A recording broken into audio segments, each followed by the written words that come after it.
This review has been made possible by Toyota of Naperville. As you know, Toyota has tons of brand new Toyotas available for purchase. But did you know that they also have a remarkable selection of used cars? Head on over to toyotaofnaperville.com and look through hundreds of used cars for sale right now. Alright, what's up guys? My name is Zach and today I am driving a 2019 Buick Encore. Up front is a 1.4 liter turbocharged inline 4, and down below is a 6-speed automatic transmission. This video is sponsored by CarMarshal.com. If you'd like to support the channel, click the link down in the description below. CarMarshal.com advertises for over 100,000 vehicles across the US. But let's get back to that 1.4 liter turbo. This is a very small displacement for a vehicle like this. Normally you find, the 1 liters in Ford Fiestas or Chevy Sparks or, stuff like that. Dipping into the 1 liter sort of range, it's a really small engine, but what you get is you do get great gas mileage out of it, as well as the fact that this is a 1.4 liter turbo. This is not just a naturally aspirated 1.4 liter, and so you are going to have a little bit extra oomph, but let's get it out onto the test track and really see what the 1.4 can do. All right, so 1.4 liter turbo. No sport mode here in the Buick. I'm gonna lower the other window. I need to get better at this because it creates that whippling effect. All right, 1.4 liter turbo.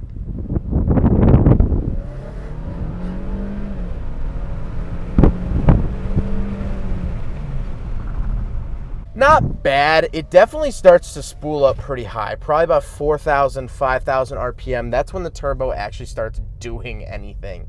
And of course, the reason for that is when you're driving around, you get all the benefits of a 1.4 liter, a tiny little engine sipping gas. But then when you get into it, 4,000, 5,000 RPM, obviously that's not cruising, that's passing, that's a hard acceleration. Then the turbo spools up, then it gives you that extra power. And with great power comes crappy gas mileage. So most of the time, 99.999% of Buick drivers and owners will never ever even spool up the turbo. But if you do need it, it is there, and that is really nice. It's not a bad power delivery. It's not the best though. I'm not impressed. It does the job. Like I said, paired to it is a 6-speed automatic transmission. The interesting thing, again, is that Buick is sticking with the 6-speed automatic as opposed to switching over to CVT, which a lot of manufacturers are doing. I like the 6-speed. It feels normal. It feels great. I don't know how I feel about the actual shifter itself, but we'll talk about that when we get to the interior. You can plus minus if you'd like. I don't actually have any paddle shifters, but you can plus minus on top of the gear shifter. And again, we'll talk about that a little later on. Last but not least, the Encore is front wheel drive. So let's talk about the interior. Well, in front of me, I have 4 physical gauges. On the left is my tachometer, then I have fuel and coolant in the middle, and then my speedometer on the right. And then I do have a screen. This is a pretty typical GM, pretty typical Buick screen.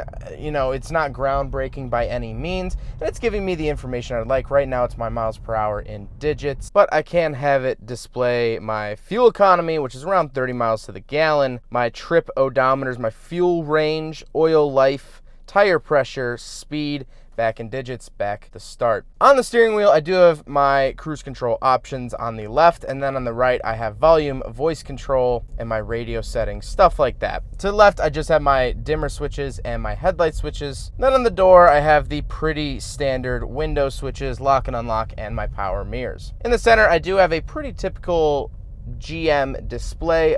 Again, nothing groundbreaking here. Nothing in this car is really going to be groundbreaking or, shocking, but it is a really nice screen. It has nice color, and the angle of it means that there's not a whole lot of glare. I'm driving right into the sun right now, as I'm sure you guys notice, and there's no glare. I could see everything. It's a nice touchscreen. It's a nice size, and I really like it. There is Apple CarPlay offered, Android Auto. We can also do Sirius XM. You can get your satellite radio and all of those goodies here in the center display. I also do have a backup camera, which as we put it into reverse, it's not the highest of quality. It's a little grainy. It almost looks like it's, like a 90s home video camera. You can see the bumper, which I like. I really like when you can see the bumper because then you're held accountable. If you hit something with your bumper, you just watched it happen. So that's kind of on you. And I like that they are able to do that, but it's not the highest quality backup camera. But we'll talk about that a little while later because I'm not so mad about that. But then down below the center screen, we do have a couple tactile controls. We have skip track, volume, power, and home. And then we have our climate controls. Pretty bare here. We do have some blank switches, which I would assume would be heated and cooled seats. Again, I hate blank switches because this isn't even the base model, but we'll talk about that once we talk about price. Then I have a little cubby hole with an aux, USB, and 12-volt outlet. That is super nice. I really like that.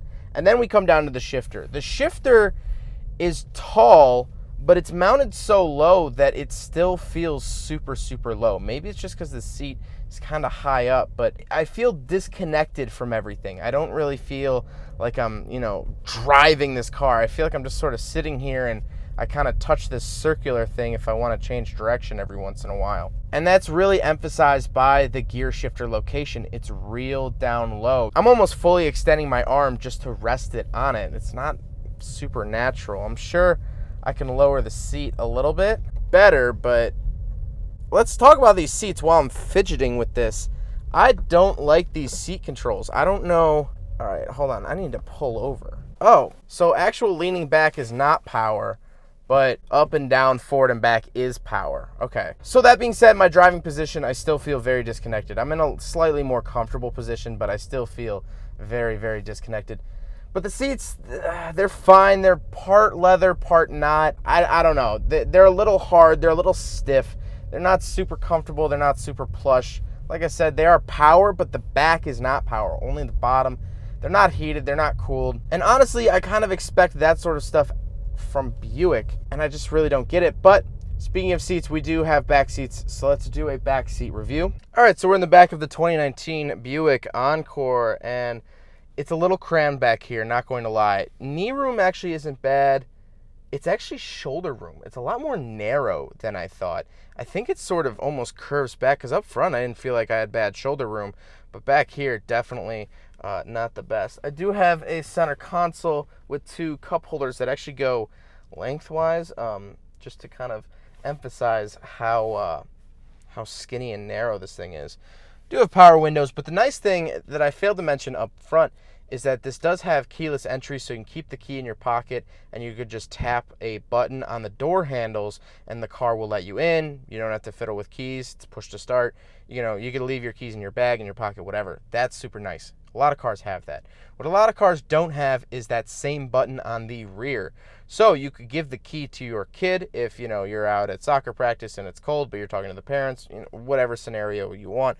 Give the key to your kids, they can hit the rear door and it will unlock and they can get in. A lot of other cars, they only have that button on the driver's door, maybe driver's door and passenger door. But I don't recall really seeing it a whole lot on the back doors, and I think that that's a really nice feature. But because this is a SUV, we will hop back into the hatch real quick and talk about that. Interestingly enough, I don't actually have a trunk popper on the key, which is kind of interesting, but we can come back here, pop it open. Floor mats, of course, because this is a used car. Not bad floor mats. I got a little tray over here, a little compartment over here as well that you can kind of pop open. Some tie down hooks, and of course these seats do come down as well. It's not a bad trunk. It's not very large, but it is still a hatchback. You could fit a decent amount in here. Then we gotta talk about the looks. I actually really like not only the look of this SUV, but I love the color. I think this is an absolutely fantastic color, and you don't really see it on many Buicks. I think GM, which if you guys don't know, I keep referencing GM. GM owns Buick. GM, owns a couple different companies. They own Chevy, they own Cadillac, they own Buick, GMC, and they used to own like Pontiac, Hummer, stuff like that. GM has amazing paint colors, but the higher end luxury cars, they don't usually get spec'd in those colors because you think of a luxury car, you think black, you think white, you think silver, maybe a tan, maybe a champagne thrown in there. But these blues, especially this specific blue, is such an amazing color. I absolutely love this color of blue, and I wish that more cars came with this instead of this little Encore. And so let's talk about this little Encore. The reason I keep saying I'm okay with it being a little bit cheap is right now this is a 2019 with 7,000 miles, and on Toyota's website it is going for just under $20,000. $20,000 for a Buick, that is not a lot. Buick is a more premium brand. It's not the top dog, but it's, not the bottom. And so 20 grand, we're talking Ford EcoSport, Honda Civic EX, we're talking that sort of range. And when you consider that, this isn't really half bad. You're gonna have that Buick, you're gonna have that slightly higher badge. I love the color. I think it's definitely on the nicer side of $20,000 cars in here. I like the multiple different leathers, the different materials in here. I do have OnStar, for a $20,000 vehicle, this has pretty much everything I can ask for. From a brand new 7,000 mile car, 20 grand is not bad.